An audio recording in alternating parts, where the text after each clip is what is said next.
for Bill's place. Okay, I can hear it.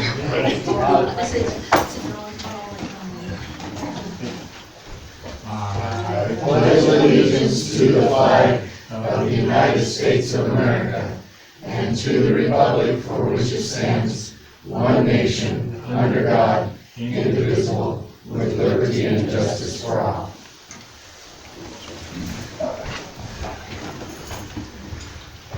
I'd like to welcome everybody out, man. This looks like sacrament meeting. What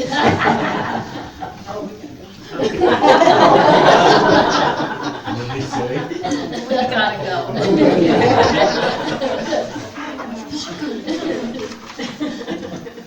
Okay, let's see, we need to approve the minutes for November. I move to approve the minutes. All approved? All in favor? Okay. Approve the bills for December. I make a motion for the bills. I second it. All in favor? Okay. Okay, Dawn Sprayberry. I don't think you. He doesn't seem to be here. Not here. Well, guess we won't worry about that one. Guy, I guess you're up with the dog ordinance. We have a situation in town where, right across the street from me, at Saxon and Stacy Hart, they've got way too many dogs, and they're constantly barking. We can't come out of our houses without them barking. But just recently, a few weeks back, they got loose and went over into the neighbor's yard, and their little dog was sitting there watching their chicken coop, and they drug the dog off, killed it, and drug it out back over into the neighbor's yard. Tore it up pretty bad, and then we had the police come over and give them a ticket. They went over and settled them with the ticket, and then they, while they was talking, they hauled the dogs off. She come out of jail, went and hauled them back over, and we've got still just a mess of dogs over there. Several of them out back are slated for kill if they ever get caught again in public. But the big dogs, the Malamutes, they're the ones that on a pack went and tore up these other people. They've also killed chickens in my yard. They are just a nuisance in town. We have a 2-dog ordinance. I propose that we enact this 2-dog ordinance and have the police serve them with a notice that them dogs have to be removed from our community. And I've got a few people here that have an opinion of that too. And so, if you want, there's actually. Absolutely. Yeah. And if they come in my yard, they're getting shot. That's how that's gonna work. One of their dogs consistently comes to our yard to agitate my dog, so I get complaints from my neighbors about barking because their dog is agitating my dogs in the party. At the fence, yeah, barking at me. Yeah, and my spouse went over to the house where their dog was killed at because those dogs were there, and the one big white dog came at her, and she shot at the dog to defend herself. She missed, and then she called the police, and then they came. And so not only have they attacked animals, they tried to attack her. And this is the Greens whose dog was killed in their yard defending their chickens. Yeah. My puppy. We miss her. You know, it's not about vengeance or for us. It's not about that. It's not about, tit for tat. But it's about safety. It's about just the pack mentality. If you saw and heard the details of what they did, it was pretty brutal. It was vicious. Yeah, I actually have photos on my camera this evening, if the council wants to see them, of the dog that was torn up by the pack. I know it's hearsay, but we had a visitor not too long ago, and she's from Utah, and she was saying that in their community, there was a death. A mother went into her son's backyard. The dogs went into a pack mentality. They attacked her, and she died. And they were saying that the reports and all was they go into pack mentality because of neglect. Neglect. I worked for a small animal vet for almost 10 years. And you've got that breed of dog, it's big, it's active, it's smart, it needs exercise, it needs stimulation. They're not getting any of that, they're bored to death, they're getting out and they're seeking their own fun. And unfortunately, like if John's little boy had been outside, what would those dogs have done to him? You know, it's just, That's my concern. It was my little dog that died, and it's been hard. You know how it is when you have a pet that becomes part of your family.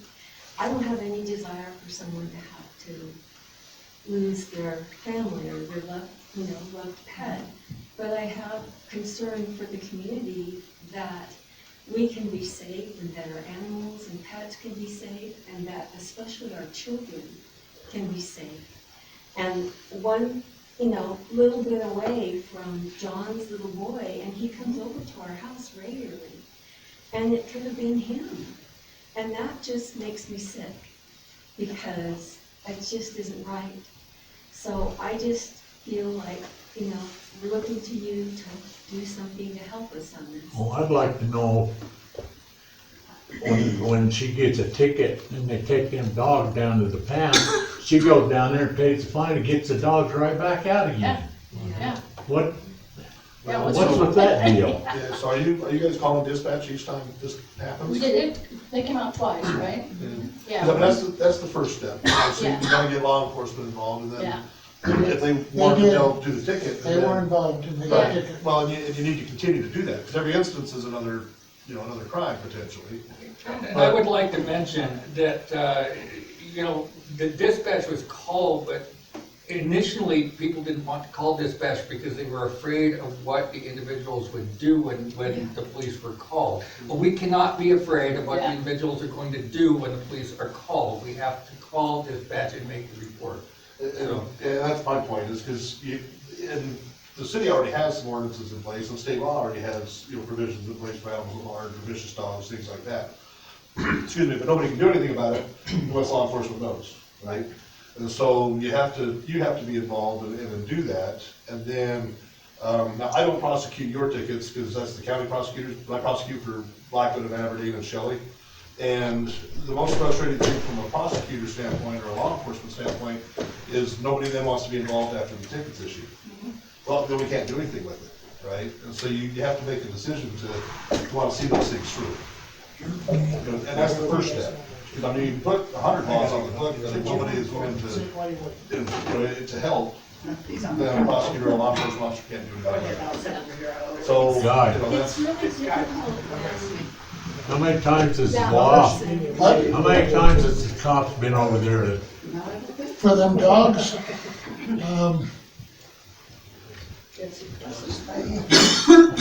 I know of at least 2 or 3 in this last incident. that's what I'm saying.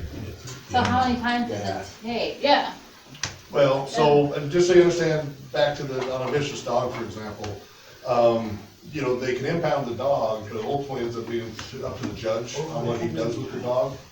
And I've had some very, very vicious dog attacks, and the judge ended up letting the dog go. So it's a long process, but if it ever, it might take 2 or 3 times, but our law enforcement around here does a very good job, but you've gotta help them. You gotta call, you gotta see it through, you gotta be willing to be, a part of that. Can I respond to that? When we moved in, I don't know what happened, but automatically we were getting threats from this particular person. And we were very peaceful. And so I know other people get threats from this particular home. And I just feel like I wish I had more courage, but at that time I had 2 pets. And I didn't want them having something happen to them. Well, one happened to them, So it's sad to have that happen, but it's a thing, like Jerry was saying, you don't want to live in fear because your neighbor is going to threaten to come down and shoot you, 100% agree, and we all wanna be neighbors, and so you don't wanna call in every little thing. Right. I get that, but at the same time, the first step to protecting yourself is you. You know, so at some point in time, you cross that line of, okay, now I've gotta do something. I've tried to be a good neighbor, it's not working, now I gotta do something different. You know, like I said, our officers around here do a great job. I deal with all the city guys, most of the county guys off and on, but, you know, they'll do a good job, but you gotta help them. One of the things I would like to say is that now that line has been crossed, you need to call every time you see something, every time now. The more calls we get, the more times they respond, it sways the judge. Oh, this person just has one or two cases, okay, that's all right.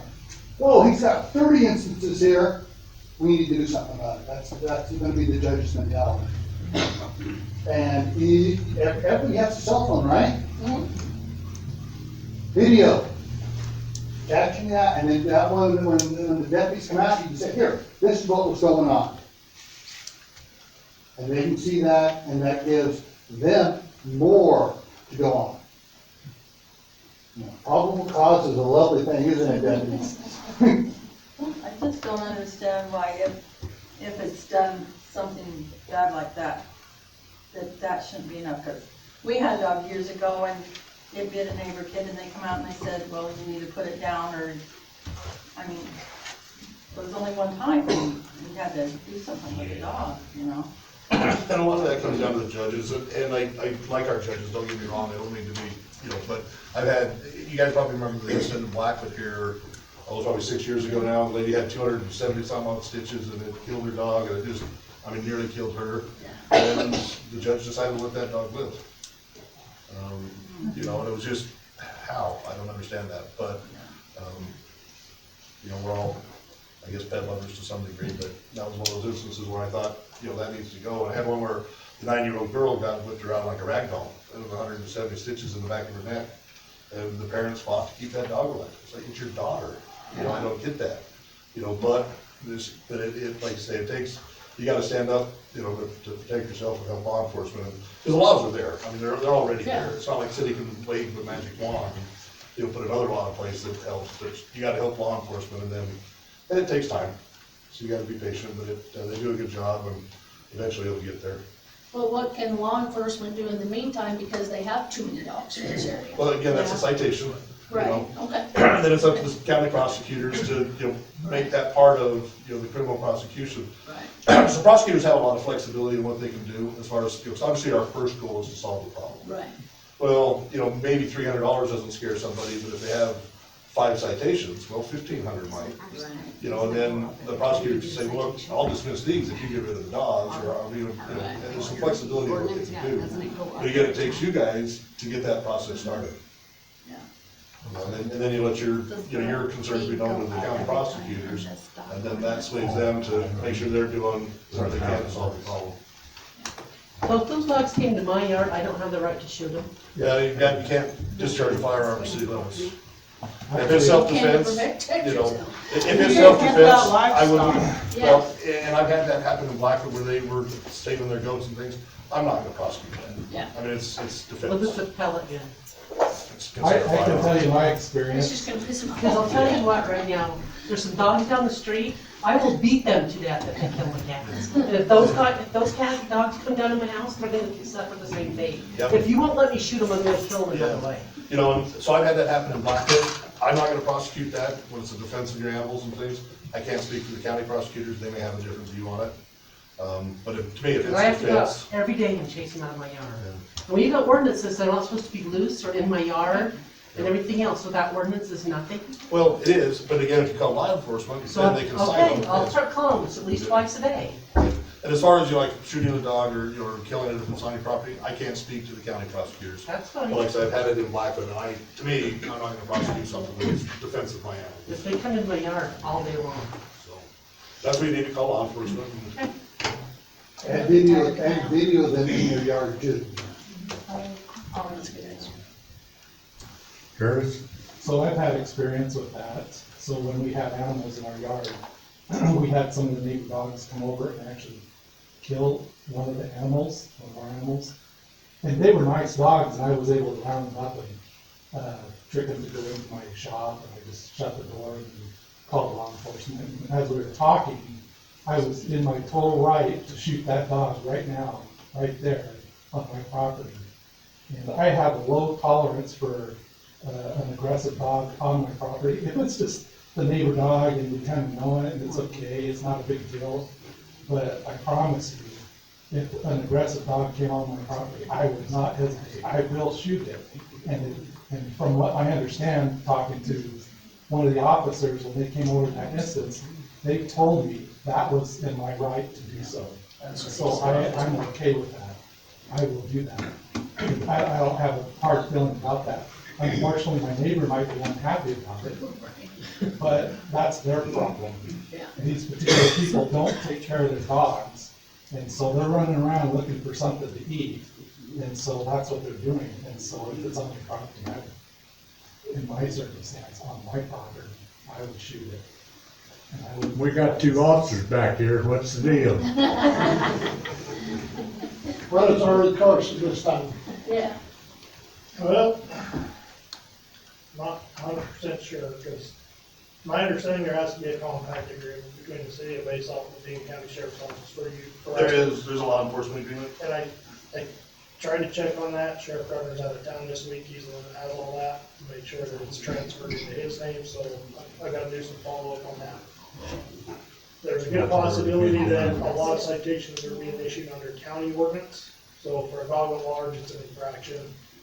There has to be successful convictions or guilty plea to go, and it increases in severity to a misdemeanor, then that's when it would go in front of the judge, and the judge would make a determination. I'm looking through, I gave you your ordinance, I'm looking through your ordinance right now, and it says, can't keep a vicious animal. There's no definition of what a vicious animal is in your guys' mind. So it's open to anybody's interpretation. I think I would say a vicious animal is when all four of them get together and come and kill a little dog. There's definitions under state law for that. So I know the county ordinance reads that if it's animal against animal, it's not deemed a vicious animal. It doesn't mean that the activity is right, but it's not vicious. It has to be attack on a human. And it can't be just a bite. So we actually have a dog bite ordinance as well, that's an infraction, increases in severity. So I think that's probably what's going on, is that these guys are being cited more under county ordinance than the city ordinance. And part of the problem we have with that is depending on who that citation is issued to. If it's issued to husband and wife, we'll just use husband and wife. If the husband gets one and the wife gets one, that's not one, that's a conviction either. So it's the same penalty each time. They both have to be found guilty of or pled guilty to. And then it would increase in severity, so it's not perfect. And that's kind of that's how the county one read. I think yours needs a little bit more. And I've been sitting here just kind of mulling it over and listening what would help us. We need some definitions in there. There is a law enforcement agreement. Right now, they have between 7 and 8 dogs. I know who you're talking about, I know which dog you're talking about. So I'd have to go do some digging and find out exactly who's being cited and how they're being cited. I would almost guess they're under county ordinance. So I have a question for you. We pulled up their ordinance, and it's under the penalty portion of it, then we can fine them and also imprison them. So. Oh, you're on the Basalt one or the county? Yeah. Yeah, I read that too. It's misdemeanor on. So can one of, like, Mrs. Green, can she enforce our? No, law enforcement enforces your ordinances. But Yeah, the penalty, can right, she- but the penalty's up to the judge. So can she, like, I mean, we've got a whole list of. The judge can choose what. Yeah, so The judge- misdemeanors are always up to $1,000 fine, typically up to $1,000 fine, up to 6 months in jail. That's always up to the judge. So there's like a whole list of these things, so she can call every day and be So like, each one of those is a new incident, right? But you also gotta remember, depending on the circumstances, you know, they're not gonna want, judges don't want 74 tickets. You know, they wanna have a couple, 3, because it's a new file for every time that happens every day. So it's a balancing act. so at what point is it like, okay, they've been cited, how many times do we just? take it Well, off. but that's, Take it off, yeah. well, that's back to the judge is going to determine that penalty, and so each time it happens, the judge may, and the prosecutor makes a recommendation. And so depending on history and things like that, then the prosecutor's job is to make the recommendation to the judge and say, look, judge, this is the 15th time, this is getting ridiculous, and then the judge weighs that, and then they make the penalty. I'm confused. There's a county ordinance, there's a city ordinance, they have different penalties. It sounds like they've been being issued county ordinances. Who do you call? Which law enforcement agency County. You only does have- the city ordinance? Because, and why is that not being issued as a city ordinance versus the county ordinance? That'd be my question. That That probably was like always my- is, that's just gonna be a question, that's gonna be a discussion to have with the county, probably just a little education. I But can your probably county answer that, deputies, yeah. what's that, I can probably answer that. is your county, Everything in the Basalt ordinance is a misdemeanor. That requires a lot of time on our part and a lot of paperwork. And if people won't, so if we don't see the crime being committed in our presence, we cannot issue a citation. As citizens, you have a right to sign a citation. At that point, we've essentially become a middleman. And it falls on your shoulders. A fraction misdemeanor, doesn't matter. You've gotta go, you've gotta testify in front of the judge. The misdemeanors require a ton of paperwork. Depending on the day, we're gonna issue an infraction because we're done. And misdemeanor requires us to go, and we have to do a probable cause affidavit, it requires a lot more of our time. It sounds bad, sorry it sounds bad, we're gonna take the easier route, more times than not. Now, question. what? If they video it and you can see it on the video, the crime being committed on the video, Yep. can you act that on the misdemeanor? Or And that's not in our presence. We see a video of it, it's great evidence for the court, but we can't even take it. So Idaho hasn't expanded that to be in your presence. yet. Garrett would be able to better explain how to get video evidence submitted as evidence in a court than I. And the question becomes just whether or not there's a witness that's willing to sign the citation. And back to you guys have to help, you gotta follow through. Just calling us makes it aware of the situation. If you're not willing to take the next step, then it kind of ties our hand a little bit. Because it does require, as soon as you sign a citation, it's not over. If they decide to contest it in court, you're gonna get a subpoena, you've gotta go to court, you've gotta tell the judge what you say, you're there. We're there to basically testify on this day at this time, I met with this person, they signed this citation, I asserted it to that person. That's our testimony. Everything else falls on the person that saw the crime being committed. Yep. So I have a question. What if they took matters into their own hands and just decided to kill the dog themselves? What's the penalty to them? Well, there's state law that says you can't discharge a firearm in a municipality. And your ordinance can't be less than state law. So you're running a risk, because now the burden of proof is gonna shift to the person that killed the dog, just to show that it was some sort of justification. So, Does that same law apply to a crossbow? It's not part of it. Yeah. So I have a question for you. I am a runner. I have been fortunate in that I've had many dogs come out that I felt were acting aggressive. I can usually tell by body language whether I'm excited and I want to run with you or they're aggressive. And I know what to do when a dog comes at me aggressive to hopefully avoid the bite. Are you in a city or in the county? I'm city, right in here in Basalt. But I'm fortunate in that. Is that considered an aggressive dog if a bite never happened? For county ordinance, no. Okay. For And city then- ordinance, I don't know, there's not a definition of a vicious animal. So Garrett, is that something we need to define? well, I think the first step is to start following through with law enforcement, because they gotta have your help. You know, until there's a problem, because there's, like I said, there's other ordinances or state code, there's always this mix of things. I wouldn't get too worried about that first. I think the first step is, follow through, make sure that those citations are coming through and you guys are helping, follow through, because until there's some ramifications and some fines put on the people, it won't change. But in Like I the say, you have meantime- 100 laws on the books. Right. But if nobody helps enforce it, So, you're not getting anywhere. what if we call the cops I've on run us? into situations with definition cause problems. So before the county, I worked for the city of Shelley, and their vicious animal at the time was defined as any dog that attacks a person or another animal. That never, and I've cited that several times in Shelley, because happen on, like, jacking chickens, cat, any animal, that's how it was worded, so I would issue it. It was a misdemeanor, that every single one of them got dismissed in court by the judge. Every single one. And I know Bingham County used to read similar, but we went through our dog ordinances and we changed the law. So, how do we fix the problem that's current? I don't know.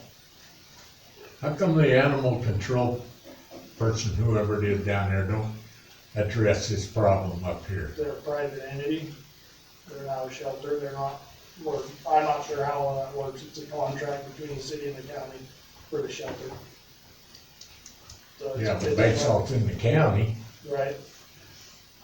But, and that's, anybody has the right to go and get their dog and pay the fines and fees to get their dog out of the shelter. And they're gonna, right now, with the way that the shelters are, they're gonna do it. They're not gonna, as long as the ordinances are met, like licensing and things, and spay, neuter, stuff like that, they're gonna turn that dog home every single time, because we're putting dogs outside right now. There's not enough room in that shelter. And they try and they work with a whole bunch of rescue places to try and get those dogs rehomed. Last I heard, they're possibly gonna have to start going back to euthanization. And so you have a whole bunch of animal lovers running the shelter, and that's the last thing that they wanna do. So they're gonna find any avenue that they possibly can prior to euthanization. So, and they try very diligently to find the owners, and if they find them, they come, they pay their $50, the dog goes home. So when somebody calls the police, do they have the choice of making it a misdemeanor or just a citation? It's gonna be up to the officer generally. Is there a way in which you could have it be a citation if the dog does something like comes into your yard and you don't want them there or wherever? So that would, As compared to a dog who viciously attacks? Well, I mean, it there's- seems to me there's like various there's things that are, What they gotta do? Yeah, you you have have small there, you got Another a two tickets dogs and bars, for nobody dogs there. at large, That and they means killed the dog. hers, and then when the cops come over, and then they was running around town, and the police officers actually seen the dogs, went up there and gave them the tickets, that and animal control. And so there's two of them right there that I know they got tickets It on. almost sounds like nothing's gonna happen. Don't know what else to do. We could try issuing another ticket of too many dogs, and I'd be happy to sign the ticket. I I'll be guess, happy to sign the ticket. Gary, you might be able to help out right here. It's written under section 6, it's unlawful for any person to harbor, keep or maintain in a single dwelling or on the premises of 2 dogs older than 3 months. It's as written right now, so. It's already Yeah, there. that's back to the citation, I mean, back to the, you gotta call it in, and you gotta help and support, because you're the witnesses. Question on that, more than 2 dogs. Is it, if they have 5 dogs, is it just one citation because they have 3 dogs more, or is it one for every dog over the 2? Well, I would say it would be 1 per day, 1 per day for, because it's the same act, 3 dogs versus 5 dogs, I would say that's the same thing. right, But you could arguably do a citation for every day. well, every day, but I for each dog. Yeah, see, I would think that's the same act, because, it's like a speeding ticket, if you're doing 56 instead of 55, Right. it's not, if you're 60 and 55, it's not 5 tickets, it's Right. 1, it's the same act. So I would think same logic would be, 2 dogs over, 3 dogs over, 4 dogs over, same act, but are you willing to do that for every day? Can multiple people, like, can they get a ticket from multiple people? Like, No. if these 3 all So called one in, day would be 1 it's ticket. 1 day. Right. That'd just be more witnesses for the court hearing, is what that would come down to. Because, I mean, if you shoot somebody and 6 people saw it, that's not 6 murder charges, Yeah. that's just 1. Yeah. See, and I know 6 people saw it. with our ordinance on dog at large, with it being an infraction, it's each offense. So once Do the you have dog, to witness that, or if somebody's willing Anybody to sign can. off on that, if that's. we don't witness it, you're given the opportunity to sign a citation. So the scenario would be this, if the dog is out running around, corrective measures have been taken, so the dog is now returned home, and that's in the morning, and that the afternoon, it's running around again, and you know for a fact it was put at home, that's the second offense. Like Garrett was just saying about speeding. If Deputy Gunderson stops a car coming out of Shelley for speeding and writes a ticket, I stop him coming out of Perth for speeding, I'm gonna write him, the ticket is, then that's kind of the situation there. So honestly, I know it's a lot of work to redo ordinances, I know it is, but. Well, I think the big deal is, but for you guys is, so as a prosecutor, you can't believe how many tickets I may have for various things, right? Then I have to send a letter out to the people that signed the citation, the witnesses, and say, hey, we got a trial coming up. I need, you give me a call so that I know you're around and involved, or I have to dismiss this. And then I don't hear from them, and then I have no choice but to dismiss this. Well, then we didn't teach anybody any lessons, you know? And then once it's dismissed, they don't have to pay the fine. It's dismissed, it's done, right? It's gone, it's Right, it's over. gone. They don't even have to pay the fine? if Well, no, it's because they've dismissed? never been found guilty of it. That's why it's so important that everybody knows, that just because you sign a citation, your work isn't done. I mean, if they go in and pay for it, it's done and over with, that's an admission of guilt. Yeah. So by the county's ordinance, that person, they go to the next level. Well, misdemeanors, I've got the prosecutor still has to prove it, just because the citation was issued doesn't mean anything, right? So the prosecutor still has to take it to a trial, and somebody has to come in and testify about it. That's where the help is critical. So I would reiterate, we cannot be afraid to go in and testify because we're afraid of what that individual might do. Because if he does something, that's another offense, and hopefully he doesn't. But, you know, we can't be afraid or be stopped because we think he might. And honestly, it's even worse than that, because, I mean, you're 100% right, but if you file charges against somebody and then you don't see it through, well, in their mind, they won, right? It's better than their cat, they can get away with this forever, nobody follows through. So you've even made the problem worse by not being involved. So you have to see it through. So we need to keep calling every time we see those dogs. If there's a problem, I would, you know, and again, you wanna be, and I wouldn't say, and I wouldn't say every time, because again, you wanna be, but if it's a problem, then yeah, absolutely call it. So I can tell you, we had an issue with barking dogs, so we have a dog nuisance, it's an infraction. People call every single day. And I think the prosecutor's office held 32 citations, and it's not an issue anymore. There was enough infractions issued, and they just had a court date or something before, and they discussed it in court, and preventative measures were taken, so. That's always the goal, you wanna solve the problem. Yeah, it was.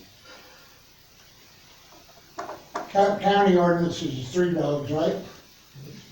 3 dogs. And they're over the age of 6 months. And they're at way more, so can we order them, can we give them a ticket for the too many dogs? Under your ordinance, yeah, because it's on, it's standard. Our ordinance If you would is write it up, I'd be happy to sign it. Ordinance is 2.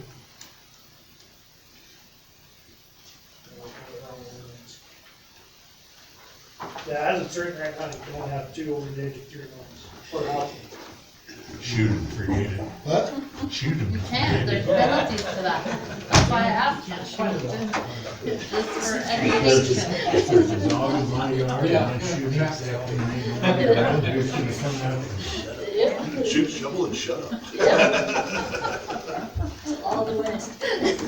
That's a little hard right now. Yeah. Well, thank you for your participation, we threw Richard Bourne on this one, so. Yeah, thank you, guys. Thanks, guys. I think we got something about that. So, there's some people here that got letters that need to talk to the council.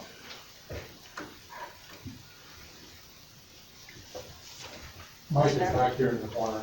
Yeah, there's Mike and there's Marilyn here. Only thing I wanna do is just ask if I can get an extension for a week to next Friday on that trailer I'm staying in. I got a place, it won't be ready to go till Wednesday, I mean, enough time to Friday to get everything moved out of there. Don't care. So you'll be out Friday. Friday afternoon I'll be out there. The trailer will still be there, but they need everything else to be done. We have to vote on it? No, it's not on your agenda. So- Can you sign something? or- Well, I think just, I think what you do is you have it as an agenda item next month, if you have people call, you know, and then as long as you're done by next month, then I think the problem's resolved. Okay. So did you have something, Marilyn? I do. I received a letter here about people living in campers over 14 days. The only ones that are campers. Stand up. I can't Sorry, hear I'm you. a little nervous. And I'm a crybaby too, sorry guys. The only ones we have at the house that are in camper, they're out front in our property. We took them out of a very bad place in Blackfoot, and they had absolutely nowhere to go. They had, the people that were living upstairs were doing very bad drugs, and they, the girl, well, she's just a couple years older than I am. She was getting very sick from it. And they had absolutely nowhere to go, and so, and we didn't realize that you guys had, there was an ordinance here on the camper. You didn't realize what? We didn't know that there was an ordinance for people not being in a camper. You And guys have got a we letter have- on it, I don't know how many times. We have gotten 2 of these ones. Those are the only ones that we've gotten. This is the first one I've ever seen. Barely. We new just got ordinance. it. I didn't know Anyway, it It was was that. put in when I was in. Well, It's funny. I always less than 4 thought years. your property's your property. You can say what do you do on your property. You can say that. I just need to be told what. Cities can. So the problem becomes, he says, you know, when you start splitting up water bills and sewer bills fairly among all the residents, well, obviously the idea is you couldn't have a house and then 7 trailers all on one sewer bill. That's not fair to all the other citizens There's either. no water going to. Well, but that's the logic behind it. You Yeah. know, and it's keep neighborhoods similar and, you know. Sorry, and the only thing that they do is they sleep in there. They've got it hooked up to with an extension cord, because they have their heaters. My husband and I are currently driving truck, so we're not there a lot. We're actually staying in the house when we're home.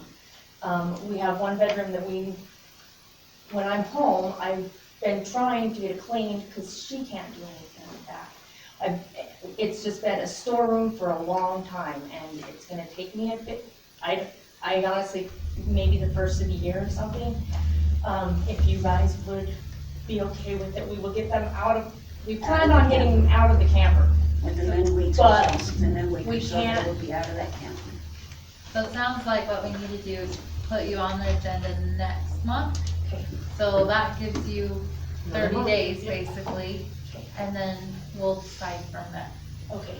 So if you still have a hardship or something, then you would be on the agenda, and then council could decide, you know, is that a legitimate hardship or whatever. So if they're not living in the camper, it's not a hardship, so we don't have to show up, right? Or do we still need to come and say, hey, this is what we did, or You they would are only- in the house or you they're would not? You'd only need to come if you're asking council to do something different. So if they're not living in it anymore and the problem's solved, then obviously it's a non-issue. Okay. But if things haven't gone the way you think, and you need some additional time, then you need to come to council and ask for that hardship. I'm sure, in fact, I know that the camper's gonna remain there. Yeah, and you can park the camper there, people just can't do Yeah, that. they can't say anything to, but, yeah, I'm not sure, he is trying to work and trying to get him out down. Okay. Yeah. And that gives you a month to hopefully solve the problem, if not, then you come in and you address council about it. And if you clear it up before, then let the city clerk know that it's been handled. Who's the city clerk? Me. So for future instances, in our ordinance, you're supposed to ask, like, if you know they're gonna be moving back in, that's when you would come to us and say, hey, you know, he has a hardship, he needs to, and then we can okay that for you, and then you won't get a letter, you won't, you know, that type of thing, so. Yeah, cause there's instances where, you know, someone's has a hardship, there's somebody that's building a house and they want their family to live in. I can tell you, it sure makes life easier on me when these guys are gone, I need somebody there. I She cannot be can't- alone anymore. My daughter's there, but And she's, probably know Michaela, she's okay, but not perfect help for grandma. You know, and they have been Yeah. wonderful about helping. she cooks for me, she helps me clean, she takes Kayla back and forth to school, the lady that lives there, you know, they're just, I don't know how we're gonna live without them when they do move, but she's been so good. That's another problem. You guys know you're not supposed to bring them trucks in the city. You've only done it once. Chuck's done it a couple times. It don't matter how many times you've done it, you're not Okay, supposed to do I it. will let him know to make sure. Normally, he parks them over at April's Cellars, That's good. But there has been a couple times when it's been too muddy over there. He doesn't wanna rip it up. He thought maybe, cause when he's brought it in, yes, he has brought it in. But he tries to do it at night, like everybody's asleep, there's nobody out moving around. And he thought that he would be okay, cause he gets up 5, 6 o'clock in the morning, you know, tries to get out of there. The one I And seen was so- at night, it was in broad daylight. And it was probably when he just stopped at the house for just a minute and then. And it's, Except for his lucky. well, you But I know, will let him, I'm sorry, I don't wanna argue about it or anything, I understand not that he's. arguing, I'm I know, telling you. I know, I'm just saying that we understand, I will let him know that he cannot bring it in at all, ever. And we'll just make sure that it does not happen. I'm The sorry. other guy on the don't. corner from, they can though, huh? No, Right across the please. street. He doesn't have it anymore. I know. it don't matter whether it's at night or We not. don't- The damage is when you turn the corners with them big 4-axle trailers. You're tearing up the asphalt. We understand that. I don't think he realized that he was tearing it up, I'm sorry, we will just, please, we'll just make sure that he does not ever do it. I guess. Why do you act like you hate us so much? I don't hate you. Just the way, I'm sorry, guys.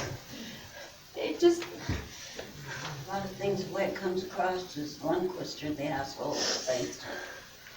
And I've been told once we moved, we never walking This back. camper deal's been over a year since it was on the books, so. This I did not even know the ordinance on that, or checking into it, not even, I don't allow smoking and drinking in my home. And if they're going to, they need somewhere warm to do it, so, you know, that's the way I felt, you're not having it in my home. So I they, think we got that fixed. Yeah. Move forward. Yeah, we're good. Thanks for coming. so we just need to come back next month if it's not resolved. Or leave it. That it. Let it get one, it's all right. Somebody wanna close this thing? I don't think so. Yep, the end of the agenda, so.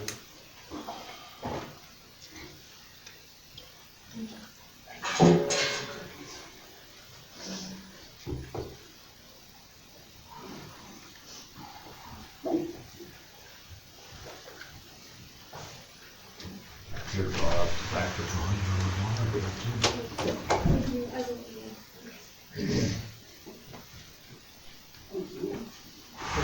I think so. Motion to adjourn.